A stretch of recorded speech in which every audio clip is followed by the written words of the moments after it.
동물의 눈을 들여다보며 그들이 우리를 어떻게 생각할지 궁금해 본 적이 있으신가요? 우리에 대해 어떻게 느끼는지, 우리를 좋아하는지가 아니라 우리를 도대체 어떤 존재로 여기고 있을지 말입니다. 개에게 우리는 가족일까요?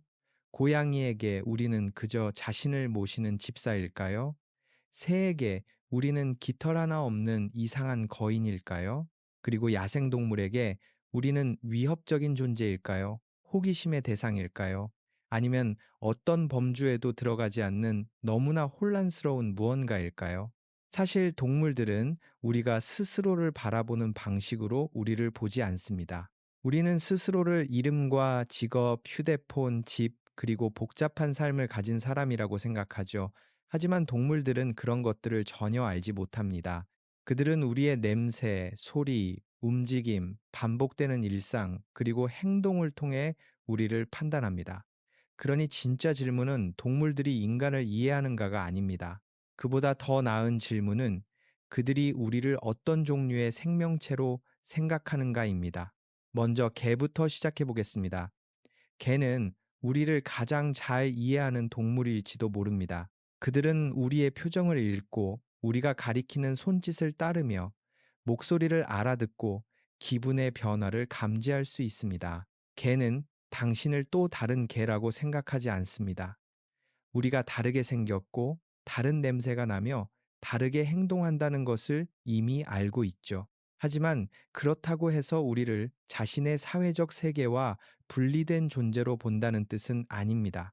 개에게 우리는 같은 무리의 일원입니다. 우리는 그들에게 모든 것을 제공해주는 사람, 보호자, 놀이친구, 그리고 감정적인 안식처입니다. 그렇기 때문에 우리가 집에 돌아왔을 때 개들이 그토록 흥분하는 것입니다. 그들에게 우리의 귀가는 그저 일상적인 일이 아닙니다. 그것은 감격스러운 재회입니다. 우리는 그들에게 음식과 안전, 애정, 그리고 삶의 질서를 가져다 주는 존재니까요. 개의 머릿속에서 인간은 코는 아주 나쁘지만 맛있는 간식을 기막히게 잘 찾아내는 이상하고 두 발로 걷는 무리의 일원일지도 모릅니다. 고양이는 다릅니다. 고양이도 인간을 이해하지만 개와 같은 방식으로 반응하지는 않습니다. 고양이는 아마 당신을 고양이라고 생각하지 않을 것입니다. 우리가 더 크고 시끄럽고 훨씬 덜 우아하다는 것을 알고 있죠. 하지만 고양이들은 종종 다른 고양이를 대하는 것과 비슷한 방식으로 인간을 대합니다. 우리에게 몸을 비비기도 하고요. 천천히 눈을 깜빡이기도 합니다. 우리에게 무언가를 물어다 주기도 하죠. 어떤 연구자들은 고양이가 인간을 주인이 아니라 사회적 파트너로 여긴다고 믿습니다. 고양이가 당신을 향해 야옹하고 우는 것은 보통 고양이들끼리 사용하는 일반적인 언어가 아닙니다. 다 자란 고양이들은 서로에게 거의 야옹 소리를 내지 않습니다. 그들은 주로 인간을 향해서만 그렇게 웁니다. 이것은 고양이가 우리와 소통하기 위해 특별한 방식을 개발했다는 뜻입니다. 그러니 어쩌면 고양이는 우리를 훈련시킬 수 있는 거인이라고 생각할지도 모릅니다. 이제 말에 대해 생각해 보겠습니다. 말은 잡아먹히는 피식자 동물입니다. 그들의 생존은 바디랭귀지를 읽어내는 데 달려 있습니다. 그들은 우리의 긴장감, 자세, 호흡, 그리고 자신감을 알아차립니다. 말은 당신의 말소리보다 당신이 뿜어내는 기운을 훨씬 더 중요하게 생각합니다. 만약 당신이 불안해한다면 말 역시 안전하지 않다고 느낄 것입니다. 당신이 차분하다면 말은 당신을 신뢰할 수 있습니다. 말에게 인간은 작은 포식자의 형태를 띠고 있으면서도 어쩐지 포식자처럼 행동하지 않는 생명체입니다. 그것은 매우 혼란스러운 일이죠. 우리는 사냥꾼처럼 앞을 향한 눈을 가졌습니다. 사냥꾼처럼 똑바로 다가가지만 동시에 먹이를 주고 털을 비껴주며 곁을 지켜주기도 하니까요. 시간이 지나면서 말은 인간이 안전한 리더라는 것을 배울 수 있습니다. 그들은 우리를 길을 안내하고 먹이를 주며 때로는 오직 인간만이 이해할 수 있는 이유로 아주 특정한 행동을 요구하는 이상한 무리의 일원으로 여길지도 모릅니다. 새들은 우리를 훨씬 더 이상한 방식으로 볼지도 모릅니다. 앵무새, 까마귀, 그리고 비둘기들은 믿을 수 없을 정도로 똑똑합니다.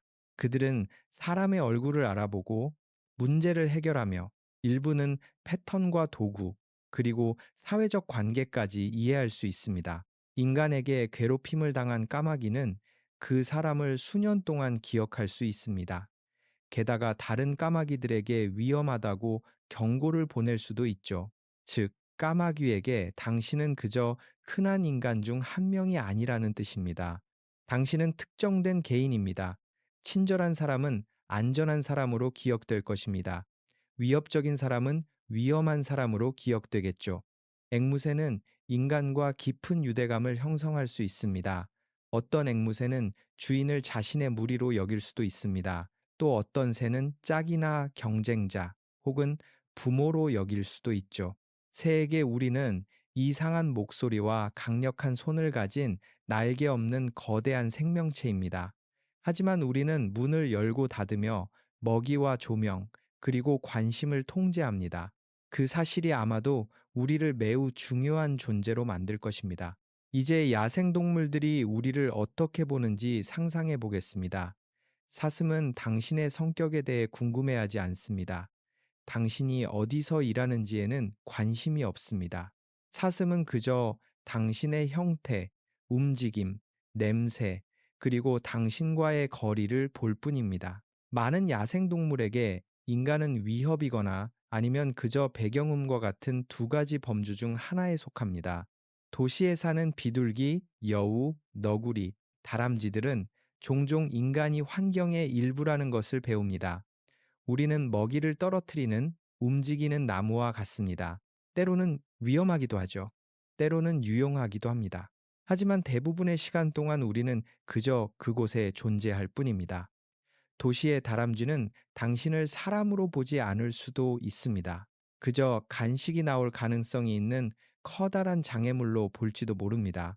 너구리들은 인간을 마법의 음식 상자 주인으로 볼 수도 있습니다. 그 마법의 상자는 바로 쓰레기통이죠. 그들에게 우리의 모든 문명은 남은 음식들을 만들어내는 복잡한 시스템처럼 보일지도 모릅니다. 해양 동물들도 인간에 대한 자신들만의 관점을 가지고 있습니다. 돌고래들은 인간에게 호기심을 갖습니다. 그들은 우리를 이상하고 느리게 헤엄치는 생물로 여길지도 모릅니다. 우리는 물속에서 아주 서투르니까요. 물속에 머물기 위해서는 장비가 필요합니다. 거품을 만들어내기도 하고요. 움직임도 이상하죠. 고래들은 우리에 대해 아예 별 생각이 없을지도 모릅니다. 그들에 비하면 우리는 너무나 작으니까요. 고래 옆의 인간은 마치 건물 옆의 새와 같습니다. 그럼에도 불구하고 고래들은 사람 곁에서 온순하게 행동하곤 합니다. 그들은 우리가 연약한 존재라는 것을 아는 것 같습니다. 그렇다고 해서 그들이 우리를 이해한다는 뜻은 아닙니다. 단지 우리의 크기, 움직임, 그리고 취약함을 감지할 수 있다는 뜻이죠. 문어는 인간에 대해 가장 기이한 시각을 가진 동물 중 하나일 것입니다. 문어는 지능이 높지만 그들의 마음은 우리와 매우 다릅니다. 거의 독립적으로 탐색하고 반응할 수 있는 팔들을 가지고 있습니다. 피부의 색깔을 바꾸기도 하죠. 우리가 감히 상상하기 어려운 방식으로 세상을 경험합니다. 문어에게 인간은 유리 너머에 있는 크고 예측 가능한 생명체일지도 모릅니다. 어떤 문어들은 사육사 개개인을 알아봅니다. 사람에 따라 다르게 행동하기도 합니다. 그들은 우리가 무엇인지는 모를 수 있지만 우리가 중요하다는 사실은 알고 있습니다. 이제 정말 흥미로운 부분입니다. 동물들은 우리를 어떤 하나의 종이라기보다는 일종의 패턴으로 이해할지도 모릅니다. 그들은 우리가 무엇을 하는지 학습합니다. 개는 열쇠 소리가 외출을 의미한다는 것을 배웁니다. 고양이는 통조림 따는 소리가 간식을 의미한다는 것을 알죠. 까마귀는 어떤 얼굴이 위험한지 배웁니다. 다람쥐는 어떤 사람이 빵 부스러기를 던져주는지 기억합니다. 동물들은 인간이란 무엇인가 하고 묻지 않을 것입니다. 대신 그들만의 방식으로 이 생명체는 보통 무엇을 하는가 하고 물을지도 모릅니다. 그것이 아마도 가장 솔직한 대답일 것입니다. 동물들에게 우리는 한 가지 모습이 아니라 여러 가지 모습을 가진 존재이며 어쩌면 그 사실이 우리를 겸손하게 만들어야 할지도 모릅니다. 인간은 종종 우리가 지구의 주인공이라고 착각하지만 동물들은 가만히 앉아 우리의 직업이나 정치 혹은 꿈을 이해하려고 애쓰지 않습니다. 그들은 그저 살아남기 위해 노력할 뿐입니다. 그들은 우리가 깨닫는 것보다 훨씬 더 주의 깊게 우리를 지켜보고 있습니다. 모든 순간, 모든 소리, 모든 습관, 그리고 모든 선택이 그들에게 무언가를 가르쳐 줍니다. 우리는 항상 동물들에게 우리가 어떤 종류의 생명체인지 알려주고 있습니다. 말이 아니라 행동으로 말이죠. 그리고 결국 그것이 진정으로 의미 있는 유일한 언어일지도 모릅니다.